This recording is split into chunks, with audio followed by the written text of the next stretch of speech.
Lumabas din sa lansangan ang mga kilalang personalidad kabilang ang mga Kapuso Stars para ipanawagang mapanagot ang mga kurakot. Saksi, si Athena Imperial.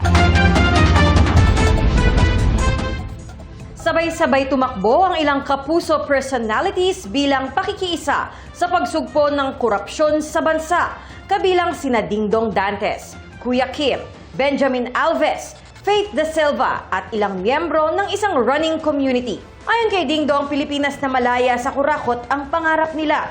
Nakiisa rin sa protesta si Rian Ramos. Turuan sila ng leksyon. Naroon din si PBB Kapuso big winner Mika Salamanca, dalang isang blankong white cartolina. Aniya, nawala ang kanyang mensahe dahil ninakaw raw. Nagprotesta rin ang kapwa PBB housemate na si Dustin Yu, kasama sina David Licauco at Rahil Birya. Sina Gabby Garcia at Khalil Ramos, sinabing mahal nila ang Pilipinas, kaya ipaglalaban nila ito. Nag-perform naman ang The Voice Kids coaches na sina Paulo at Miguel Benjamin Guico ng Ben and Ben. Sabay-sabay natin sabihin, nagsisilbi ka dapat!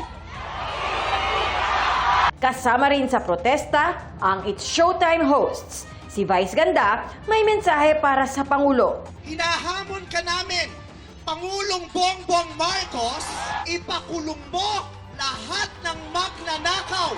Ibalik ang death penalty para sa mga korap. Para patayin ang mga magnanakaw. Si Cardinal Pablo Virgilio David nagpasalamat sa suporta ni Vice Ganda sa paglaban sa katiwalian.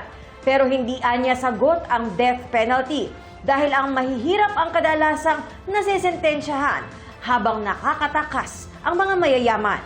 Ang tugon sa korupsyon ay di raw kamatayan kundi malalim na reforma sa hustisya. Tayong naghahangad ng tunay at malalimang pagbabago pero sa mapayapang paraan. Mga kapatid, hindi po ito politika. Isa itong moral na paninindigan. Para sa GMA Integrated News, ako si Athena Imperial, ang inyong saksi. Mga Kapuso, maging una sa saksi. Mag-subscribe sa GMA Integrated News sa YouTube para sa iba't ibang balita.